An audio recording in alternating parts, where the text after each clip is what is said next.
The day Lydia Sullivan nailed the last board over her heart was the same day she nailed the last board over her front window, and neither one had been opened since. That was 2 years before Ezekiel Thatcher rode into Caldwell, Kansas, on a tired roan horse with a bedroll strapped to the back of his saddle, and dust so thick on his coat that the original color had become a matter of speculation among the men gathered outside the Silver Bell Saloon. It was the summer of 1879, and the air in Caldwell smelled of cattle and dry earth, and the particular kind of heat that settled into a man's bones and stayed there long past sundown. The town was a gateway town, one of the last stops on the Kishom Trail before the cattle drives pushed north, and it had all the noise and grit that came with that distinction. Drovers moved through in waves. Gamblers set up shop and moved on.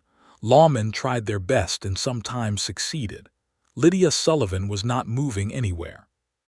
She ran the only bakery in Caldwell, a narrow clapboard building wedged between the hardware store and the post office on the main thoroughfare, with a hand-painted sign above the door that read Sullivan's in careful, deliberate letters. She had painted that sign herself, the summer her mother passed and left her the building and a small savings tucked into an envelope beneath the floorboards. She had been 24 then. She was 26 now, and the bakery was solvent and respected, and she rose before dawn every morning to make it so, because work was the one thing she trusted to be exactly what it claimed to be. The last man had been named Robert Hale. She did not say his name anymore, not aloud. She had not said it in 14 months. What she remembered now was less the name and more the shape of the leaving, the way he had smiled at her across the breakfast table the morning of his departure, the same smile he always gave her, the one that had made her believe he meant to stay. He had ridden out to check on the north pasture of the Denton Ranch where he worked as a foreman, or so he had said, and by noon it was understood that he had ridden not to the north pasture, but to a woman in Wichita who had been keeping his letters for the better part of their courtship. Lydia had found this out from Margaret Denton herself, who had come to the bakery with a pie tin she was returning, and a look on her face that was equal parts pity and the barely contained satisfaction of someone delivering difficult news they had been sitting on too long. Lydia had thanked her, handed back the pie tin clean, and gotten back to work. She had not cried in front of anyone. She had cried once, alone in the back room where she kept the flour sacks and the big iron mixing bowls, crouched on the floor with her apron pressed to her face until the worst of it passed. Then she had stood up, washed her face at the basin, and walked back to the front of the shop where 3 customers were waiting for their morning bread. That had been the last of it. She kept her dealings with men pleasant and brief. She sold them bread and pie, and on special occasions a layer cake for a wife's birthday, and she accepted their coins and gave their change, and if they lingered too long at the counter, she found something to do behind it that made their lingering feel unwelcome. She was not unkind. She was precise. There was a difference, though the men of Caldwell had stopped trying to draw it out, which suited her entirely. Ezekiel Thatcher came into her bakery on the second morning after his arrival in town. She heard the door open and did not look up immediately from the loaf she was wrapping in brown paper. She had a system of sounds, the bell above the door, the weight of a step, the particular shuffle of boots on her swept floor, that told her a great deal before she ever lifted her eyes.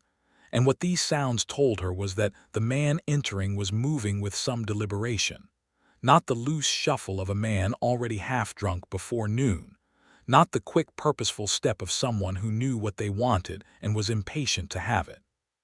He came in the way a man comes into a room when he is aware he is a guest in it. She looked up. He was tall, somewhere in his early 30s, with the kind of face that had been shaped by a great deal of outdoor living, weathered without being worn down, the jaw clean-shaved, dark hair that wanted cutting, eyes the color of creek water in late afternoon light, which was to say a complicated sort of greenish-gray that she immediately decided she was not going to think more about. His coat was clean. He had cleaned it since yesterday, which was notable given its condition the previous day, which she knew because she had watched from behind her counter as he rode past her window without stopping, and she had noticed him in the dispassionate way she noticed all newcomers, cataloging them as potential customers or potential nuisances and adjusting her dealings accordingly. He took off his hat when he came through the door. Men in Caldwell did not always do that. "Morning," he said. "Good morning," she said. "What can I get you?" He looked at the display on the counter for a moment, genuinely considering it, and she noticed that he looked at it the way a person looks at something that interests them rather than the way a man looks at a counter while he works up to saying something he actually came in to say. He pointed to the molasses bread near the end of the display. "That one, please," he said, "and if you have coffee, I would be grateful for a cup." "I have coffee," she said. 10 cents for the loaf, 2 cents for the coffee." "That's fair," he said. She poured his coffee and wrapped his bread, and he paid her without any excess of conversation, took the bread under his arm and the coffee cup in his hand, and walked to the small table she kept near the window for customers who wanted to sit. She watched him from the corner of her eye. He drank his coffee slowly and looked out the window at the street, and did not attempt to catch her eye or initiate any further conversation. He left a clean cup on the table, nodded once in her direction when he rose, and was gone. She stood behind her counter and stared at the cup for a moment. Then she picked it up and washed it. He came back the next morning. Same order, same seat, same unhurried manner. He finished his coffee, left 2 cents on the table for the cup as he had done the day before, and this time on his way out he stopped at the counter and asked if she ever had cinnamon rolls. "On Fridays," she said. "I will keep that in mind," he said. He came back on Friday. This established a rhythm that held for 3 weeks without deviation. Mornings, she would hear the bell above her door and know by the weight and intention of the step that it was him. He would order the same thing, or occasionally vary by adding a second item on the Friday he came for the cinnamon roll he bought 2, which she registered as unusual because most men ate one and considered it generous. He ate them with the same quiet attention he brought to everything and asked her as he was leaving whether she made pie. "I do," she said. "Apple, peach, and sometimes chess." "Chess pie," he said with a tone of genuine appreciation not performed. "My grandmother made chess pie. I have not had it since she passed." "I am sorry for your loss," she said, in the automatic way of someone who has said the words correctly but carefully, not wanting to invite more. "She was a fine woman," he said simply, and that was all. He did not press for her own stories in return. He put on his hat and went out. She made a chess pie that Thursday, and when he came in Friday morning she had a slice of it on the counter before he sat down. He looked at it and then looked at her, and there was something in his expression that she did not entirely know how to categorize. Gratitude, yes, but also something quieter underneath it, something that was not pushing toward her at all, only acknowledging her in the way you acknowledge a thing you have noticed and intend to respect. "How much?" he said. "On the house," she said, and went back to her work. She had not intended to say that. She thought about it that evening in the back room, sitting at the small table where she took her own meals, eating leftover bread with butter and the last of a jar of preserved peaches. She had not given anything on the house to a man who was not an elderly widow or a child who had been standing with his face pressed to the window long enough to make her feel like a villain. It was a practical matter of running a business. It was not a thing she did. She had done it. She picked up her fork and made a point of thinking about something else. The something else lasted about 4 minutes before she gave up and allowed herself to think, with the controlled deliberateness of a woman sorting inventory, about what she actually knew of Ezekiel Thatcher. He had been in Caldwell for nearly a month. He did not seem to be a drover, as he had no outfit and rode alone. He was not a gambler, as he had never, to her knowledge, spent an evening at the Silver Bell.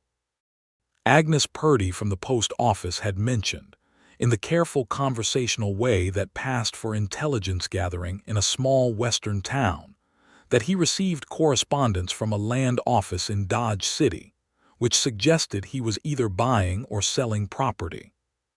He kept his horse at Hector Avila's livery and had paid a month's board in advance, which Hector had told Agnes, who had told Lydia, because that was how Caldwell worked.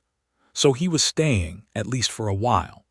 She was not sure whether she found this comforting or alarming. She went to bed and slept, which was the mature and appropriate response to either feeling. The information about the land office correspondence proved useful, though she learned its full significance not from Agnes but from Ezekiel himself. On the morning 5 weeks into his residence in Caldwell, when he came in and ordered as usual and sat down, and while she was refilling the coffee pot at the back, said in a voice calibrated to carry to her without requiring her to approach the table, "I am going to be taking on the old Marsh property, east of town. Signed the papers yesterday." She came back to the counter with the coffee pot. "The Marsh property," she said, "that is a fair piece of land. 80 acres, he said. Most of it needs work. The house needs a new roof and the north fence line has been down for 2 seasons. He said this not as a complaint but as a statement of fact, the way a carpenter talks about a project, not a problem. "Are you a farmer?" she asked. "I am going to try to be one," he said. "I have spent the last 12 years working other men's land from California to Missouri. I would like to try my own for a while." She nodded. It was an honest answer. It was the kind of answer that did not perform itself, did not ask for applause or sympathy. She respected it in the way she respected the bread that rose correctly, because all the conditions for it had been properly met. "Well," she said, pouring his coffee, "the soil east of town is good, has been fallow long enough it should work without too much breaking." He looked at her with a particular attention. "You know farming." "My father did," she said, "before he passed. I helped him summers until I was 16. "I am sorry about your father." "He lived a good life," she said in the same careful way, not closing the door entirely, not opening it. He nodded and returned to his coffee. She noticed that he had not asked about her mother, or who had left her the bakery, or anything about the fuller shape of her life. He had taken what she offered and stopped there, and she stood behind her counter and felt the extraordinary, unusual quality of that, the way you feel a gentle wind after a long, still day, noticing it precisely because it is gentle and because it does not knock anything over. Summer deepened. The cattle drives pushed through in great dusty waves, and the town went loud and then quiet again in their wake. Ezekiel Thatcher rode out to the Marsh property most days and came in to Sullivan's most mornings.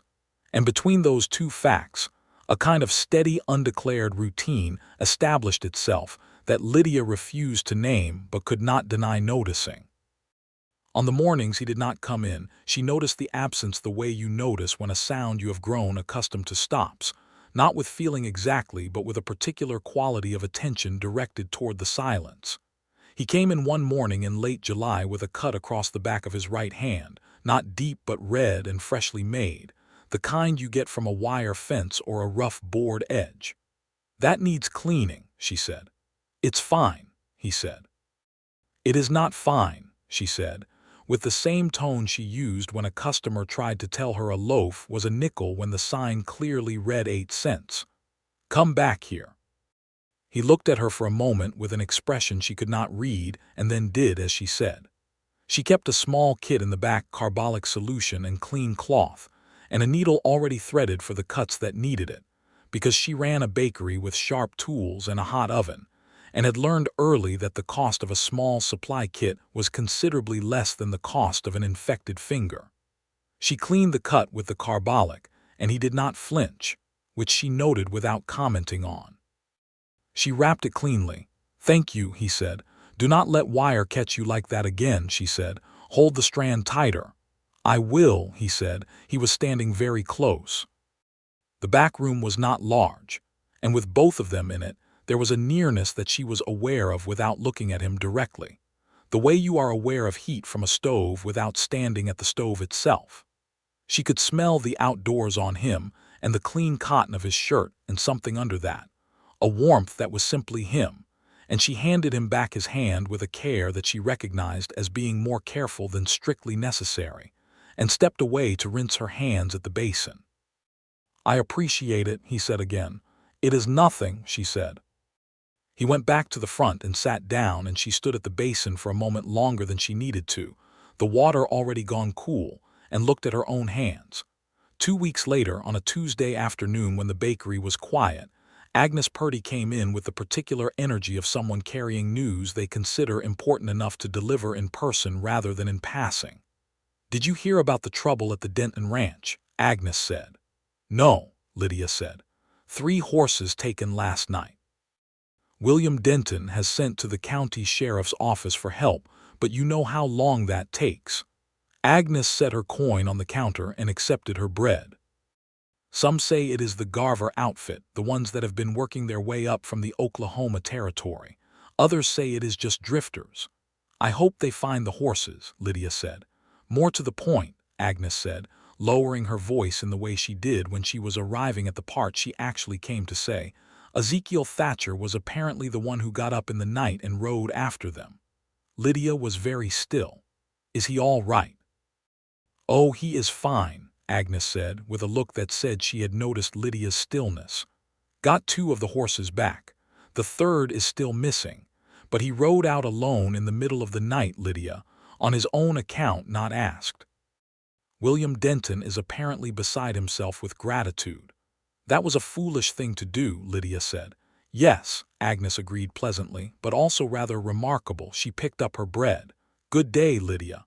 "Good day, Agnes." He came in the next morning with no mention of it. She did not bring it up.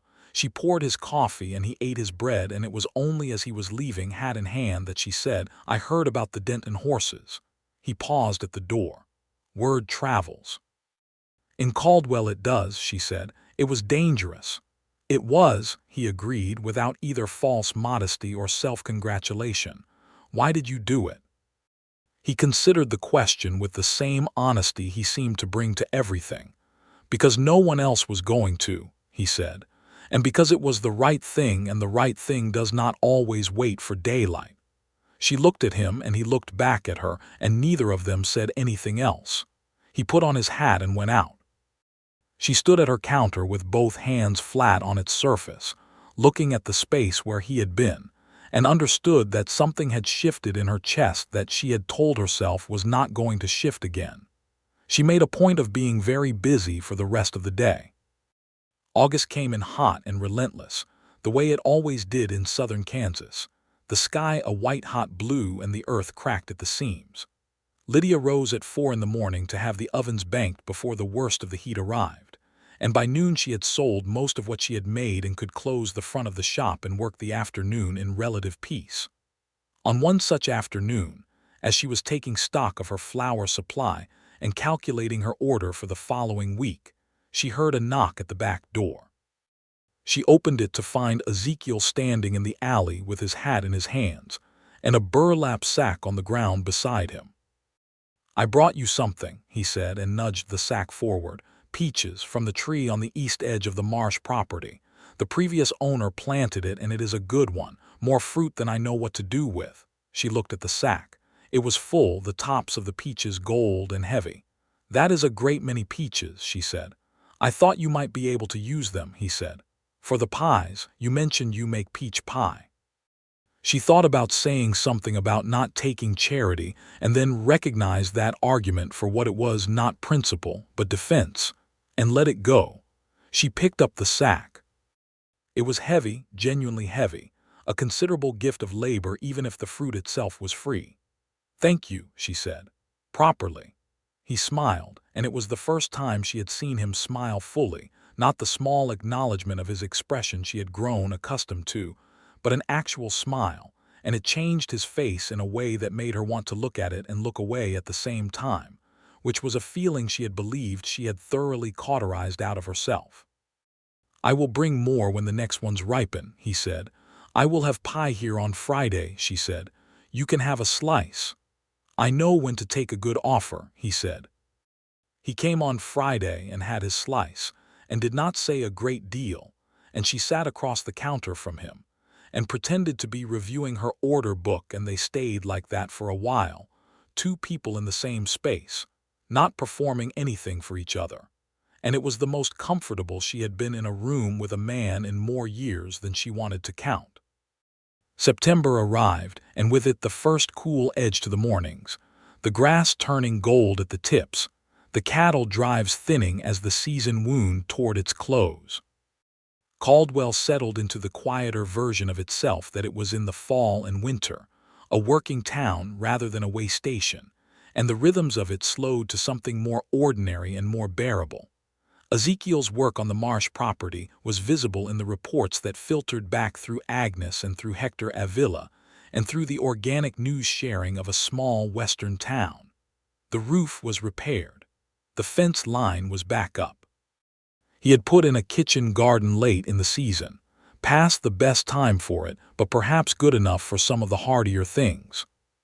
He was seen at the feed and grain on Thursday mornings. He was seen at the church on some Sundays, not all. He was seen at the hardware store pricing lumber for what would apparently be a new barn. He was building something, not passing through.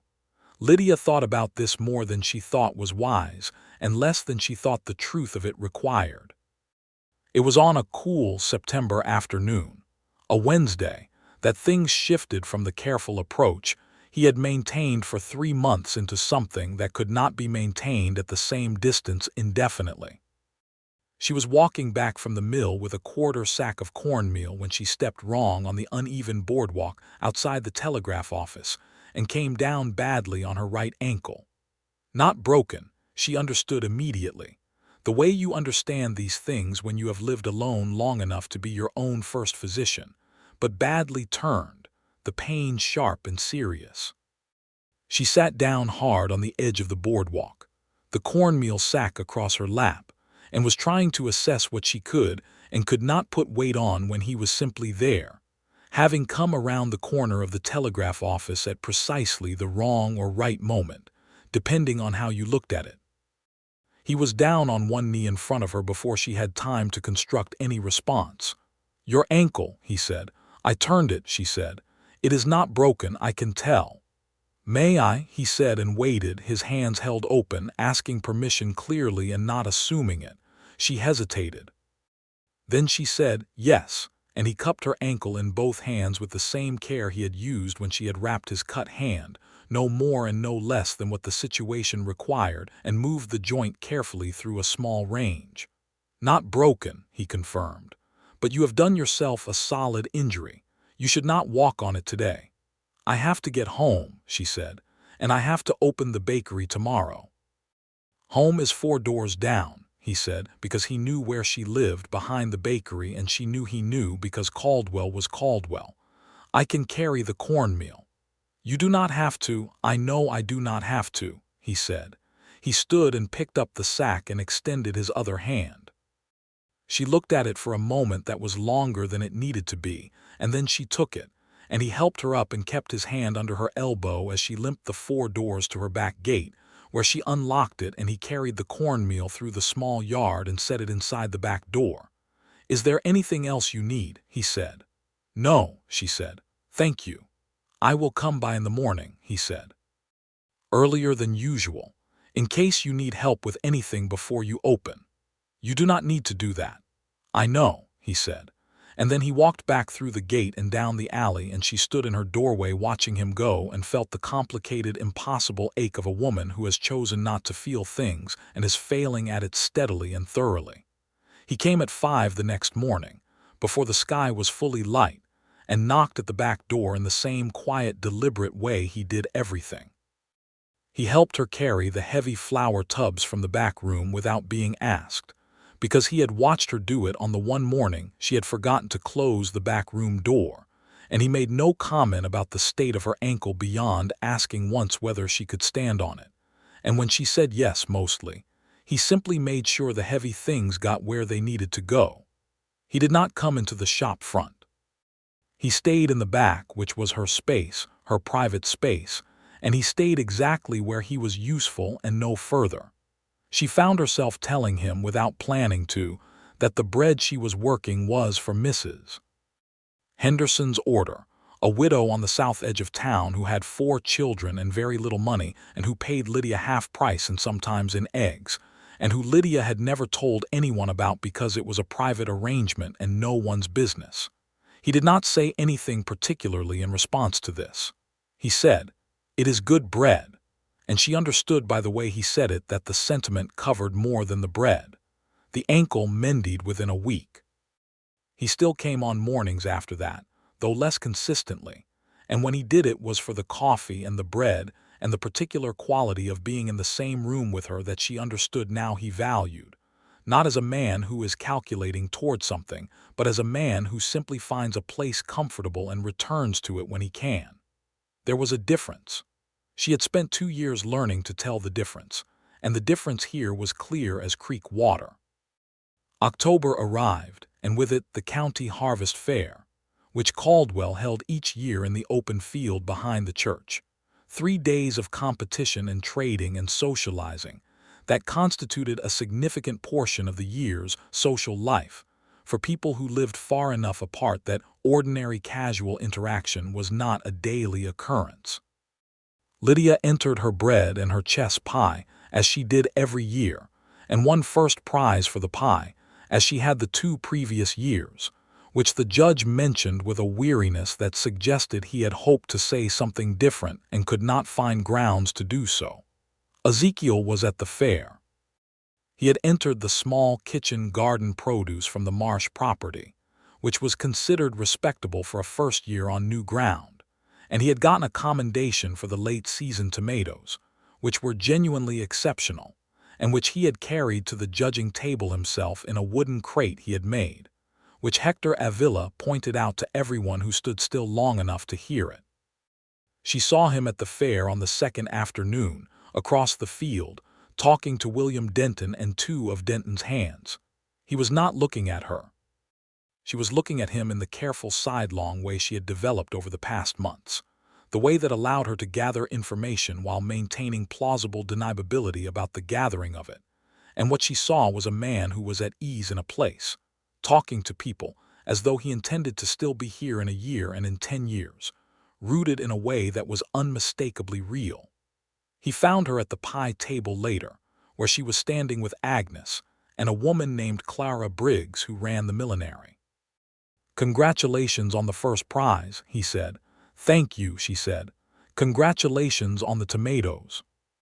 "Less impressive," he said, and Agnes and Clara exchanged a look that Lydia decided to ignore. They walked somehow from the pie table to the edge of the fairgrounds where there was a line of oak trees already turning gold and bronze in the October light, and she was not entirely certain how the walking had happened except that it had, and they stood under the trees with some distance between them and looked at the fair below them, the noise and color of it, and he said, "It is a good town." "It is," she said. "I did not expect to stay," he said. "When I first came, I had been not staying for a long time. Moving on felt like what a man does. And now," she said, keeping her voice neutral, not loading the question with what it was carrying, "now I have a roof that does not leak and a fence that holds and 80 acres that are mine," he said. "And there are mornings when I come into town and drink my coffee and think that I have not been this settled in so long I had almost forgotten what it felt like." She was quiet for a moment. The fair went on below them, voices rising and falling. "I had a man leave," she said. She had not planned to say it. The words came out of their own accord, not forced, not accidentally, but with the careful inevitability of something that had been trying to get out for a while. 2 years ago. "I thought he was staying and he was not. He had been lying about it for longer than I knew." He did not say anything immediately. He waited, and she understood that he was waiting for the full shape of it not to fill the silence. "I decided after that," she said, "that I was not going to put myself in the way of that kind of thing again. It is a sensible decision." "It is," he said. She looked at him then because the agreement was unexpected. "It is a perfectly sensible decision," he said. "A person who has been burned tends to stay back from fire. That is good sense, not cowardice." "Then why," she said carefully, "have you been coming to my bakery every morning for 4 months?" He was quiet for a moment, looking at the fair. "Because I like the bread," he said, and the corner of his mouth moved slightly. Then more seriously, "and because I like the person who makes it, and because I have not once in 4 months intended to make you do anything you do not want to do. I am not in a hurry, Lydia." She had not heard him use her name before. He had not used it. He used it now with a careful precision, as though he had been saving it for a moment it earned, and the sound of it in his voice was not an imposition. It was an acknowledgment, and it moved through her the way a particular kind of cold river water moves through you on a hot day, taking the temperature down in a way that is shocking and then beautiful. "I know you are not," she said, which was as much of an admission as she had made to anyone. They stood under the trees a while longer and then went back down to the fair separately, and she spent the rest of the afternoon talking to people and thinking about what had been said and what had not been said. And that night she sat at her small table in the back room and ate her supper and let herself feel, without immediately suppressing it, the warmth that sat in her chest where the cold, careful thing had been for so long. She was frightened. She was also 26 years old and not a fool. November came, and with it the first hard frost, which put the last of the prairie grass down and turned the rutted roads to iron overnight and brought everyone in Caldwell inside earlier in the evenings. The bakery was warm, and Lydia kept it later hours in winter because people came in more for the warmth and the company as much as the bread, and she found that she had begun to look forward to these evenings in the shop in a way she had not in recent years, where they had been only obligation. Ezekiel came in one evening in early November, later than his usual morning time, and she looked up from behind the counter expecting a customer and found him instead, hat already off, a particular expression on his face that she could not read and that made her set down the bread she was wrapping. "Is something wrong?" she said. "No," he said. He came to the counter. "I had a letter from my brother today. My sister-in-law is unwell. He has asked me to come."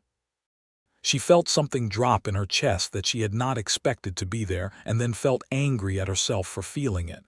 "Where is your brother?" "Missouri, Joplin, 2 days by train from here." "How long will you be gone?" "I do not know," he said. "I wanted to tell you. I did not want to simply stop coming in without—" He paused. "I did not want you to think I had simply gone." She understood what he was not saying. He was not saying, "I know you have been watching for signs of disappearance." He was not saying, "I know what the last man did." He was saying only, "I will not do that. I will tell you when I go and why, and I will come back." "I hope your sister-in-law recovers," she said. "Thank you," he said. He left 2 days later, and she told herself 14 times on the day of his departure, and several times in the days that followed, that this was exactly as she had predicted, and that she had made no promises, and neither had he, and the arrangement was the same as it had been, which was no arrangement at all. Only a man who came for coffee and bread and good company and now did not. He was gone for 3 weeks. The 3 weeks were entirely fine. She ran the bakery. She delivered Mrs. Henderson's bread. She had supper with Agnes on a Thursday, which she did once a month. She slept and rose and worked, and the days passed in their ordinary way. She noticed the empty table by the window every single morning. On the 23rd day, she heard the bell above the front door at 7:30 in the morning, and the weight and intention of the step told her before she even lifted her head, and she was already turning from the oven when she saw him standing in the doorway with his hat in his hand, and the same road dust on his coat that he had worn the very first morning he came in. "My sister-in-law is recovering," he said. "I am glad," she said. "I told her about the chess pie," he said. "She asked me to bring her the recipe if you were willing." Lydia looked at him standing in the door and thought about all the things she had carefully arranged in herself over the past 2 years, the particular architecture of keeping herself safe, the way she had built it plank by plank in the terrible quiet after Robert Hale rode out. She thought about how Ezekiel Thatcher had never once tried the latch on any of it, never leaned on the door, never demanded to be let in. He had simply been here, warm and steady and present, and the lock had gotten loose on its own because the thing on the other side of it was not threatening, and the body knows in the end when it no longer needs to be afraid. "Come in," she said. "Sit down. I will write it out for you." She wrote out the recipe, and while she wrote he sat at his usual table and drank his coffee, and when she brought the card over and set it down in front of him, he caught her hand briefly, not holding it, just the lightest pressure of his fingers against the back of her hand, here and gone in a second, and looked up at her. "I missed the bread," he said. You miss the coffee, she said. Both, he said. I miss both. He paused. And the company. She stood at his table, the morning light coming in broad and golden through the front window, and said, I missed having someone at the table. It was not everything. It was enough. December brought snow to the plains, the real kind, the kind that obliterated the distinction between road and field and filled in all the tracks until the world was blank and clean. Lydia loved the snow in a way she rarely admitted to anyone, because it seemed a sentimental thing to admit. But she loved the quiet of it and the particular white light it threw against the ceilings of rooms, and the way everything simplified down to necessity when it came. No pretense, only what was required. On the Saturday before Christmas, which in Caldwell meant the church social and the distribution of the Advent baskets to the families who needed them, Ezekiel appeared at her back door again with his hat in his hands, and an expression that was not his usual composed one. She opened the door wider and he came in. He was holding something, she realized. In addition to his hat, a small bundle wrapped in brown paper, the kind used for packages at the general store. I did not want to make this into a production, he said, which was such an accurate statement of everything she had come to value about him that she almost laughed. But it is Christmas and you have been, he stopped and seemed to consider the word. You have been extraordinarily kind to me this year. You did not have to be. I know it is not your natural tendency toward strangers. You are not a stranger, she said. No, he agreed. Not anymore. He held out the package. It is nothing much, but I thought you might like it. She took it and unwrapped it, because she was not the sort of person who set things aside to open later when the giver was standing right there. Inside was a small wooden box, fitted with careful dovetail joints at the corners, the lid carved with a simple design, the outline of a wheat stalk, clean and precise, the kind of carving done slowly and with patience. I made it, he said unnecessarily. I can see that, she said. She ran her fingers along the carving. It is beautiful. I thought you could use it for recipes, he said. Cards and such. She looked up at him. He was watching her with that particular quality of his attention, direct and warm and asking nothing. And she thought about everything she had lost and everything she had protected and the 2 years of careful silence and the slow, impossible thaw of the past months, and she said, quite clearly, Would you like to have supper with me tonight? The question sat between them, simple and enormous. Yes, he said. I would like that very much. She made a roast with the preserved vegetables and the last of the good cornbread, and he came at 6 o'clock, which he had clearly spent some time preparing for, because his hair was cut, and his shirt was freshly laundered. And they sat at the small table in the back room with 2 candles, and the good plates she brought out only for occasions, and they talked. They talked the way people talk when they have been circling the thing they want to say for a long time, and have finally arrived at the center of it. He told her about his 12 years of drifting, California first, then Nevada, then the cattle drives up from Texas, the endless motion of it, the way he had needed it for a while and then had needed to stop and had not known how until he signed the papers on the Marsh property and felt the ground under his boots as his own ground, and understood that this was what stopping felt like. She told him about her father, who had been a good man and an indifferent farmer, more interested in the land as a thing to be loved than a thing to be worked, which had made him beloved and perpetually solvent only barely. She told him about her mother, who had been the practical engine of everything, who had died of a lung fever when Lydia was 22 and left her the building and the savings and a note in her careful handwriting that said, You know how to do hard things. Do not be afraid of the easy ones. She did not tell him about Robert Hale. She did not need to. He knew the shape of it from the edges she had shown him over months, and he did not press for the center of it. And she found that she was grateful, which was itself a new and useful piece of information about what she needed. They sat at the table until the candles had burned down to stubs, and outside the snow was still falling in the white dark. I should let you get to sleep, he said. You probably should, she said. He stood and put on his coat, and she walked him to the back door, and he stopped in the doorway with his hat in his hand and said, with the same careful honesty that was the quality she had trusted before she had trusted anything else about him. "I intend to come back tomorrow morning, and the morning after that. I want you to know that is not likely to change." "I know," she said. "I also want you to know," he said, "that if you told me you wanted me to keep my distance, I would do that. I am not here to push."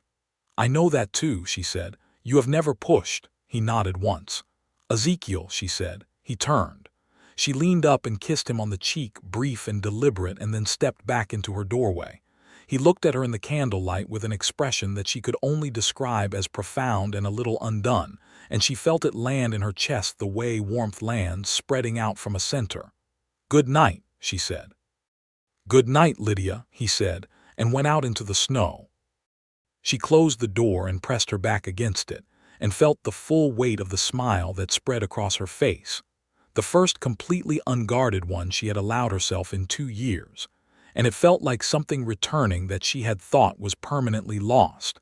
And she understood that the difference was not in finding someone who was safe, but in finding someone who had given her all the time she needed to find it herself. Christmas came, and the church social was warm and full of people she had known her whole life, and some she was still learning. And Ezekiel stood next to her at the carol, singing with his good coat on, and sang in a low, honest baritone that was not particularly trained but was fully committed. And she sang beside him.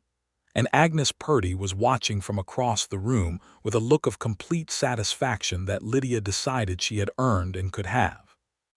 January was cold, the real cold of the Kansas plains, the kind that made the air brittle and the mornings hard, and the bakery was more important than ever because it was warm and smelled of good things, and in the vast cold white world outside, warm and good smelling had a particular value that was easy to overlook in summer. Lydia had never taken it for granted. She had built the warmth deliberately, the heat from the ovens and the smell of the bread, and the small cup of coffee she kept going on the stove all day, and it was hers in a way that mattered. Ezekiel came on mornings and sometimes in the evenings, and on the evenings they had supper together at the small back table, and the conversations ranged freely now, no longer the careful architecture of approach and retreat, but the real territory of two people who have decided to know each other. He was funny, which she had suspected but now confirmed, dry and precise in a way that caught her unprepared and made her laugh genuinely rather than socially. He was opinionated about farming and specific about why, which she found interesting rather than tedious because his opinions came from experience and were willing to revise. He was patient in a way that was not passive, not the absence of desire but the presence of a longer view, and she was learning the difference. On a Friday evening in late January, he came for supper, and she had made soup with the ham bone and the last of the winter vegetables and fresh bread hot from the oven. And they sat down, and he looked at the table and then at her and said, "I want to ask you something, and I want you to know that whatever you answer is the answer I will accept without argument." She looked at him steadily, then asked, "I would like to call on you properly," he said. I know that what we have been doing has been its own thing, and I have been grateful for it, but I would like for it to be declared. I would like people to know that I am calling on you, and I would like you to know that my intentions are what I believe you already understand them to be." She was quiet for a moment. "I am not in a hurry," he said after the pause had stretched. "I want to say again, I know you are not," she said. "Stop saying that." He stopped. "Yes," she said. "You may call on me properly." He smiled then, the full one, and she had been seeing it for a few months now, but it still had the same effect, the undeniable rearrangement of everything in her chest, and she thought about her mother's note, pinned to the inside of the box where she kept the things she needed most. "You know how to do hard things. Do not be afraid of the easy ones," and understood that this was what the easy thing felt like. Not simple. Easy. Not effortless. Right. February brought Valentine's Day, which Caldwell observed with the mild, slightly embarrassed enthusiasm of a frontier town that has adopted the custom, because the dry goods store carries the cards, and the women appreciate it, and the men have learned that appreciation is less expensive than its absence. He brought her a card from the general store, the kind with a pressed flower under glass and verse printed in ornate type, and he seemed slightly abashed by it, which was the most endearing thing she had seen him do. "I know it is a commercial thing," he said. "I know too," she said. "Thank you." She gave him a pie, which was the thing she made with her own hands, and which she had always considered more honest than any store-bought card, and he looked at it as though she had given him something considerably more valuable than pie, and she supposed that, in the way she meant it, she had. They walked out on Sunday afternoons now, which was the proper form of a courtship in Caldwell in 1880, the recognized signal that two people were in serious consideration of each other. And they walked the length of the main street and down along the creek, where the cottonwoods stood silver in the winter light, and talked about everything and some things very carefully, and some things not yet. She told him about Robert Hale on one of these walks, in late February when the first tentative thaw was beginning, and the creek was running with a thin glassy skin of melting ice.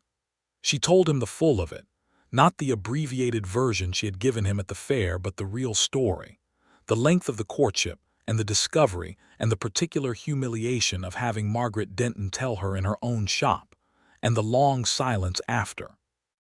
He listened and did not interrupt, and when she was finished he said, "He was a fool and a coward, and I am sorry you were hurt by it." "I was," she said. "I was badly hurt. I thought I was done with all of it." "I know," he said. "You were very patient," she said. "It was not patience exactly," he said.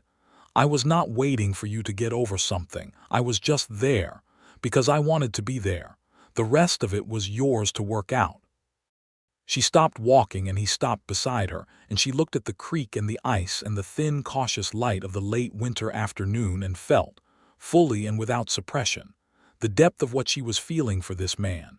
Not the careless fast feeling that had attached itself to Robert Hale before she had properly tested it, but something that had grown the slow way real things grow, in weather and time, without forcing.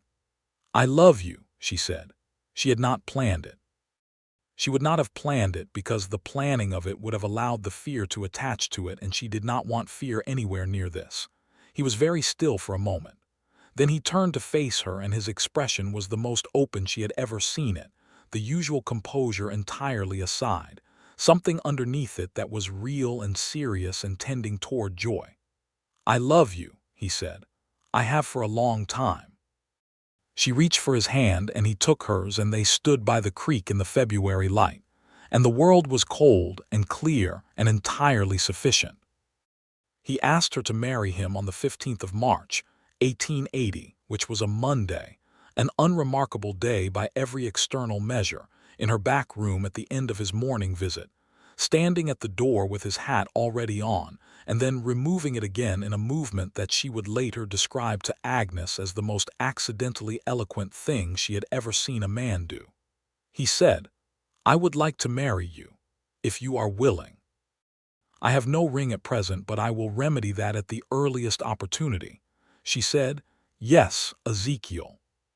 He said, "Good," which was also so completely him that she laughed, and he looked pleased by the laugh, and she put her hand against his chest over his heart, and he covered her hand with his, and it was the most uncomplicated gesture she had ever participated in. Agnes did not need to be told. She came in that afternoon as though by magnetic pull. "I heard," she said. "I haven't told anyone," Lydia said. "No," Agnes agreed, "but you are smiling in a way that tells everyone who walks through that door. I have been in 3 times in my life waiting for you to look like that." She set her coin on the counter and took her bread. "He is a good man." "He is," Lydia said. "I am very happy for you," Agnes said, and she meant it entirely, and Lydia could tell, and that was also a good thing, to have people around you who mean what they say. The wedding was held on the 22nd of April, 1880, in the Caldwell church, with Reverend Marsh officiating and approximately half the town in attendance, which was approximately the same as saying the whole town, since the other half heard about it in detail by evening. Agnes stood with Lydia. Hector Avila stood with Ezekiel, which surprised some people who had expected William Denton, But Ezekiel had said that Hector had been the first man in Caldwell to treat him like a neighbor rather than a newcomer, and he intended to honor that.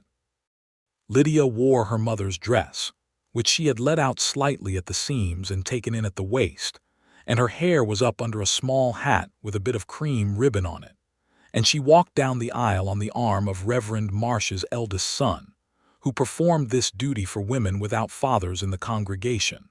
And when she got to the front and looked at Ezekiel standing there with his best coat and his clean-cut hair and his expression of total sincerity, she felt none of the fear she had spent 2 years maintaining as a matter of survival. She felt ready. She felt right. The vows were the traditional ones, and they said them with the full weight of people who mean them. And when Reverend Marsh said the words that made it finished, Ezekiel kissed her in the straightforward, unashamed way of a man who is publicly declaring what he has privately known for a long time, and the assembled half of Caldwell made the appropriate sounds of collective approval.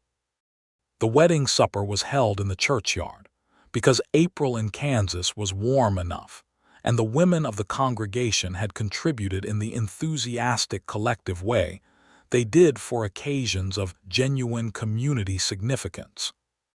There was food enough for twice the company and music from Caldwell's informal but competent fiddle players, and they danced on the packed earth of the churchyard as the sun went down and the stars came out, and she danced with her husband 3 times and thought that word, husband, and understood that it had a completely different weight and temperature than it had always had before, because it was attached now to a specific man rather than an idea, and the man was entirely the right one.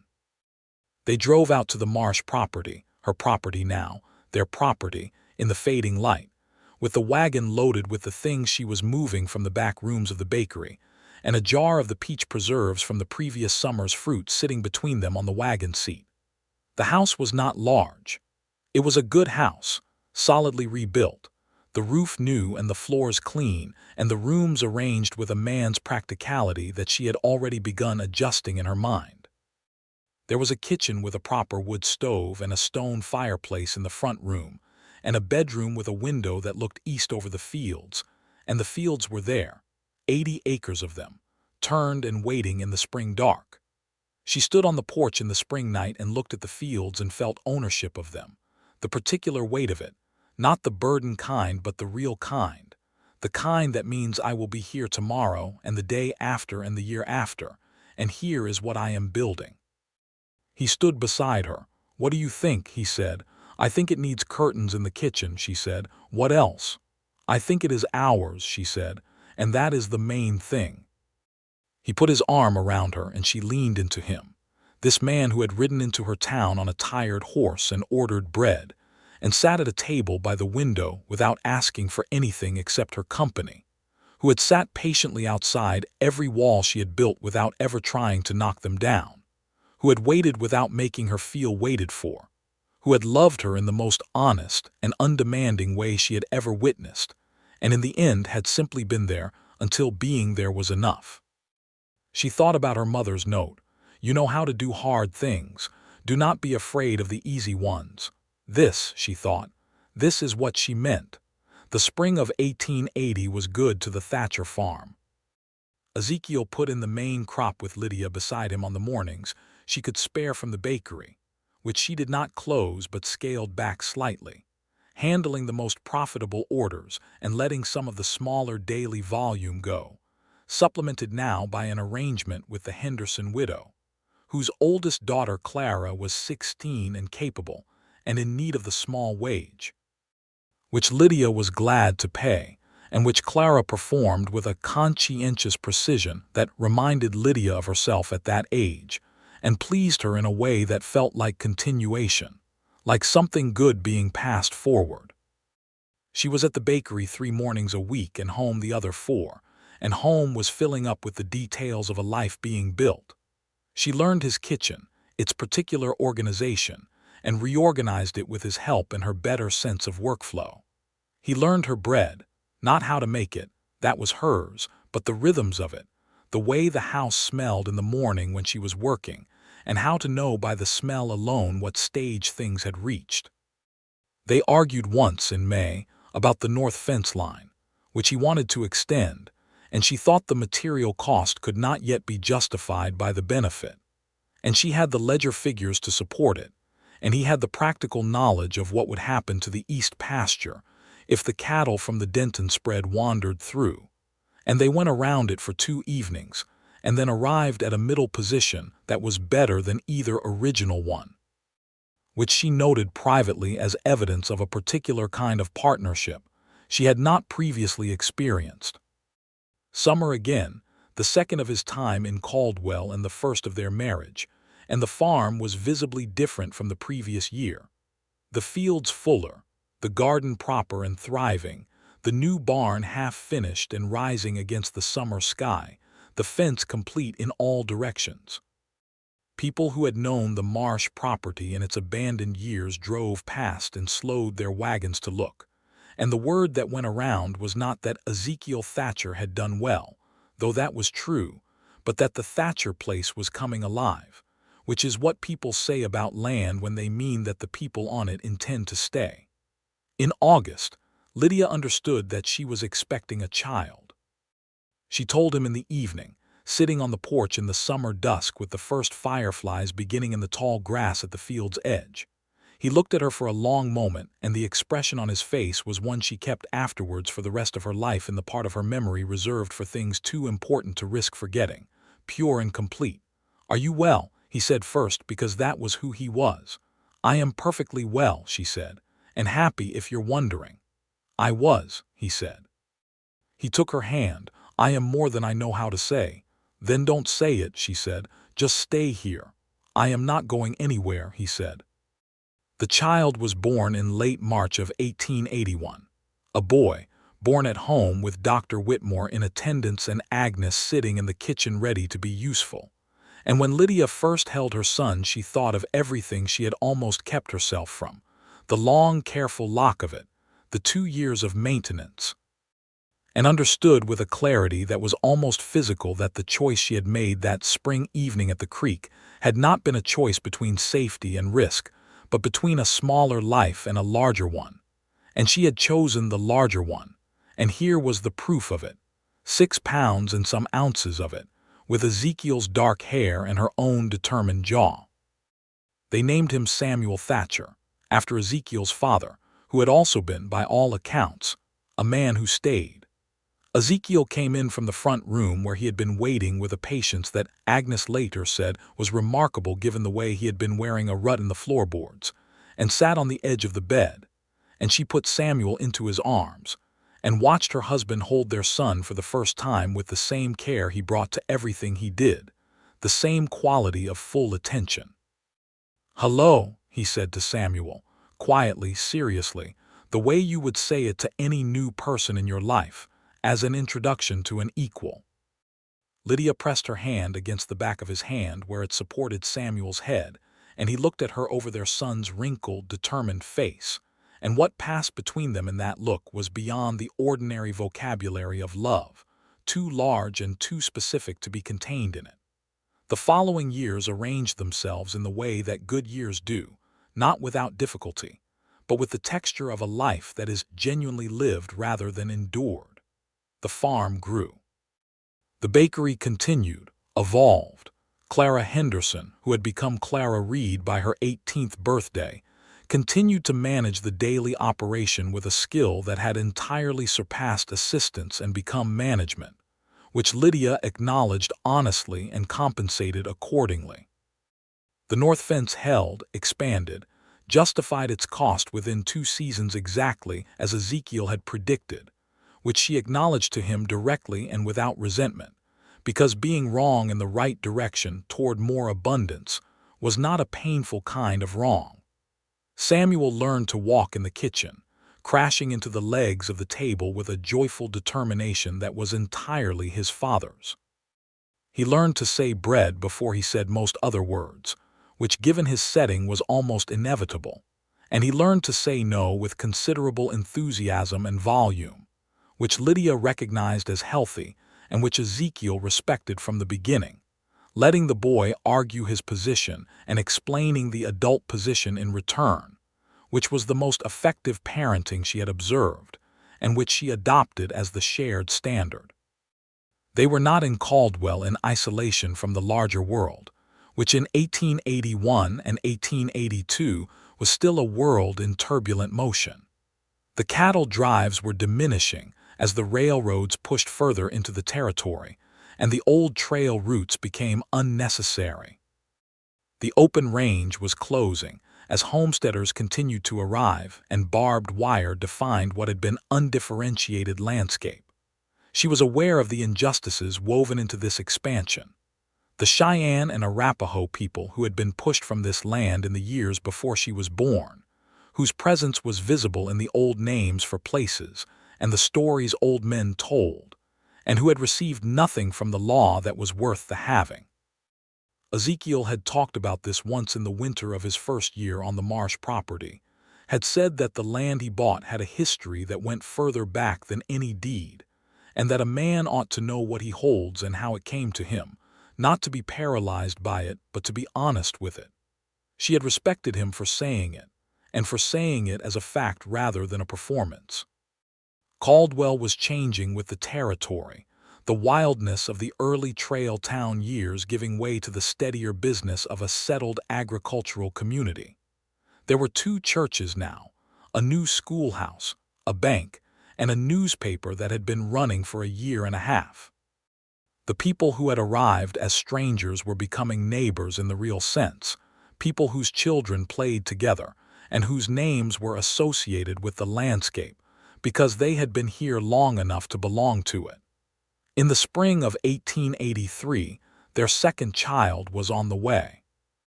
Lydia told him in the kitchen on a March morning while the bread was rising and Samuel, now 2 years old, was industriously dismantling a stack of corn cobs that had been drying near the hearth and reassembling them into something he called a house.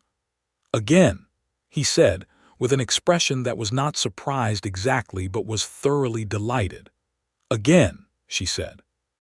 He kissed her in the kitchen with Samuel watching, and then Samuel came over and held onto his father's leg, and looked up at both of them with the benevolent interest of a very small person, who is accustomed to being at the center of things. And Lydia looked at her family in the spring morning, and felt the abundance of it, the specific, unglamorous, ongoing, abundant reality of it, and was grateful in a way that was completely free of the fear that had attended everything before. Their daughter was born in September of 1883, dark-haired like her brother and her father, with Lydia's eyes. They named her Miriam after no one in particular, because the name was beautiful and felt like what she was. Samuel was deeply interested in his sister from the first, presenting her with the corn cob house, which he had refined over the summer, and explaining its features to her in detail while she regarded him from her blanket with the ancient, unimpressed gaze of a very new person. Ezekiel watched this transaction from the doorway of the bedroom with Lydia beside him, her head against his shoulder, and they stood like that in the September afternoon and did not say anything because nothing needed to be said. The years moved. Samuel started school and was an indifferent student of letters but an exceptional student of practical things, the farm and the animals and the way the weather moved across the plains, and Ezekiel taught him these things the way his own father had taught him, as knowledge worth having, not as chores to be assigned. Miriam was the fierce and articulate one, with opinions that arrived fully formed and a laugh that reorganized every room she was in. Lydia ran the bakery and the house with the same clear-eyed efficiency she had always brought to things, modified now by the addition of 2 small people who challenged her systems daily, and who she found, to her ongoing surprise, much more interesting than the systems. In the fall of 1884, Agnes Purdy married Hector Avila, which surprised no one who had been paying attention, and which Lydia celebrated with the kind of full-throated happiness that was only possible when the life you are celebrating from is genuinely your own. She made the wedding cake, 3 layers, with the peach preserves between them, and Agnes cried a little when she saw it and said that Lydia was the best friend she had ever had, and Lydia said the same back and meant it entirely. On a Thursday evening in October of 1884, Lydia sat on the front porch of the Thatcher farmhouse with Samuel asleep inside and Miriam dozing in the cradle near the kitchen door, and Ezekiel sitting in the other porch chair with a cup of coffee cooling in his hands, watching the last of the sunset drain out of the western sky in long stripes of orange and rose. "Do you remember," she said, "when you first came into the bakery?" "Of course," he said. "You took off your hat at the door," she said. "I noticed. My mother insisted on it," he said. "Walk into someone's house, take off your hat. I never unlearned it. It was the first thing I noticed about you," she said. He looked at her. "I noticed a great deal after that," she said, smiling. "But that was the first." He reached over and covered her hand with his, the same gesture he had made on the bridge over the creek when she first told him she loved him, and the years between then and now did not diminish it at all. "I am glad I came in," he said. "I am glad you kept coming back," she said. "I told you I was not in a hurry," he said. "You did," she said. "Several times I heard you." "Did it help?" he said with genuine curiosity. She thought about it honestly. "Eventually," she said. "At first it made me suspicious. Men who say they are not in a hurry are usually the ones who are and are trying not to show it, but you actually were not." "No," he said. "Why not?" she said. "You could see I was," she searched for the word. "Guarded." "Yes," he said. "I could see that." He was quiet for a moment, looking at the last of the light. "Because," he said finally, "whatever was on the other side of the guard was clearly worth waiting for. You do not build a wall around nothing." She sat with that for a moment. "Ezekiel," she said. "Yes. That is the most romantic thing you have ever said to me." He considered it. "I have competition in mind for later," he said, with the dry, absolute precision that had been making her laugh for 4 years. And she laughed now, in the autumn evening on the porch of her own life, and the sound of it went out across the fields, across the good, dark Kansas earth, into the last of the light.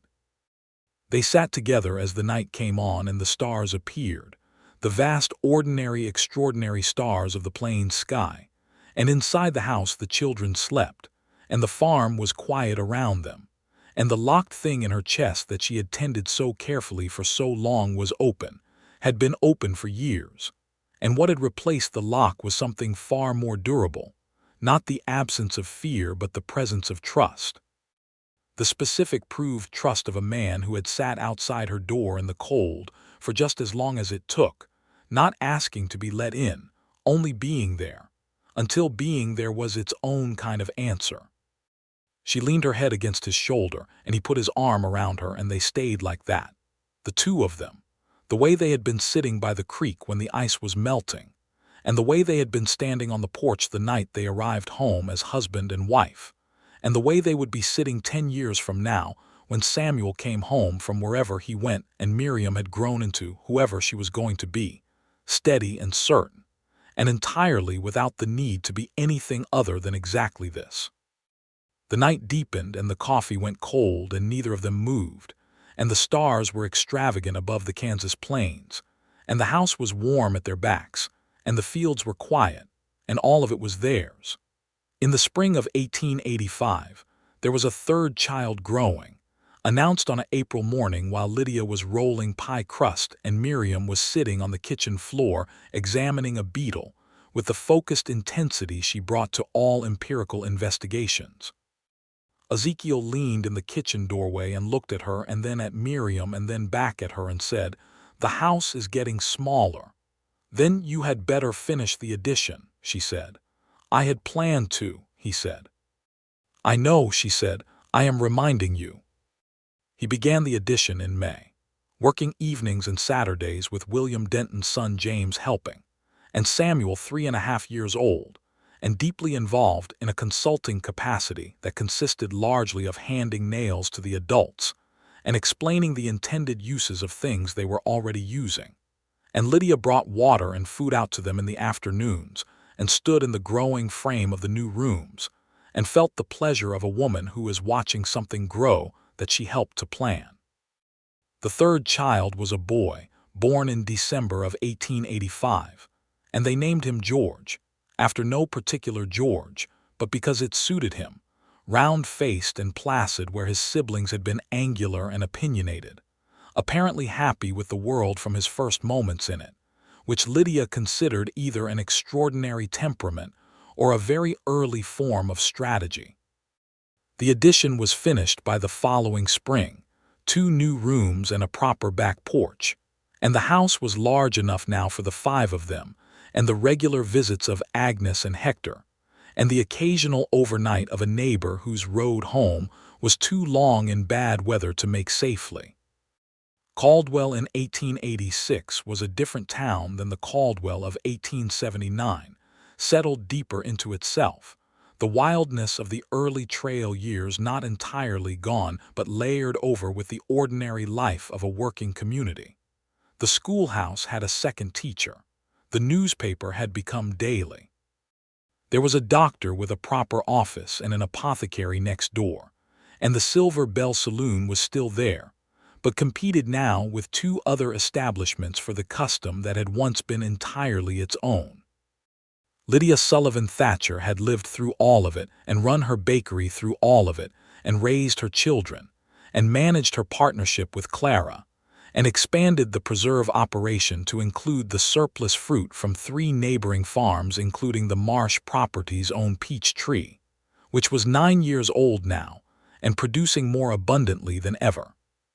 She stood in her bakery on a Tuesday morning in the spring of 1887, rolling out the crust for the day's pies, the morning light coming in the front window and laying itself across the floor in the familiar warm oblique way it did in spring when the sun came from a lower angle. She heard the bell above the door, the sound she had been hearing her whole adult life, and looked up. It was her husband. He came in the way he always had, with his hat in his hand, taking it off at the door, and she watched him walk toward the counter with the same attention she had watched him walk toward it on the first morning he came through her door, with his dusty coat and his unhurried step and his complete absence of demand. And she felt exactly what she had felt every version of since. The warmth, the recognition, the particular sound of something in her chest that had learned to stay open. "Morning," he said. "Good morning," she said. "What can I get you?" He smiled, recognizing the echo of the first time. "Molasses bread," he said, "and coffee if you have it." "I have it," she said. She poured his coffee and wrapped his bread, and he paid her with a nickel, the same as always, and went to sit at the table by the window. She watched him from behind the counter. This man she had married, this man who had waited outside every wall until the walls were unnecessary, who had raised 3 children with her and fixed the fences of 80 acres, and made a chess pie recipe card for a sister-in-law he had worried about in Missouri, and carved a wooden box with a wheat stalk on it, and never once, in all the time she had known him, tried to be anything other than exactly what he was. She came around the counter, which she almost never did during business hours, and set down her apron and walked over to his table and sat across from him in the chair that had been empty for all the years he had been sitting here, and he looked at her with that full open expression and said nothing, letting her have whatever this was. "I never properly thanked you," she said. He tilted his head slightly. "For not pushing," she said. "For just being here. When anyone else would have given up or tried harder, you just stayed outside and let me figure it out." He was quiet for a moment, looking at her. "You would have figured it out eventually on your own," he said. "You did not need me for that part." "No," she said, "but I needed you to be the thing I was figuring toward." He reached across the table and took her hand. Outside, Caldwell went on in its ordinary morning way, the horses and the wagons and the people going about the business of a day. And inside the bakery it smelled of bread and coffee and the good domestic warmth of a place where someone had been showing up every day for a long time. And the 2 of them sat at the table by the window with their hands together, and the morning light across the floor and all of it ahead of them. The ordinary, extraordinary, endless present tense of a life being lived by 2 people who had found each other in the right way and at the right time and intended to stay. She was happy. She was, completely and specifically and with her whole unlocked heart, happy. And outside the window, the spring was green on the Kansas plains, and the fields were full, and the peach tree on the east edge of the farm was in blossom, and everything she had built and chosen and loved was here, was hers, was real. Samuel Thatcher came into the bakery after school that afternoon and ate 2 cinnamon rolls, and tried to take a third before his mother caught him. And Miriam had opinions about the beetle she had been studying, and presented them to anyone who would sit still long enough to receive them. And George sat on the kitchen floor and was content with the world as it was. And Ezekiel came home in the evening with soil on his hands, and the smell of the turned earth on his coat, and kissed his wife in the kitchen, while the children made various sounds of exaggerated objection. And supper was cornbread and soup, and the last of the good apple preserves. And after the children were in bed, they sat on the porch in the spring evening as they had sat on so many evenings, and the stars came out over Kansas, and everything was exactly enough.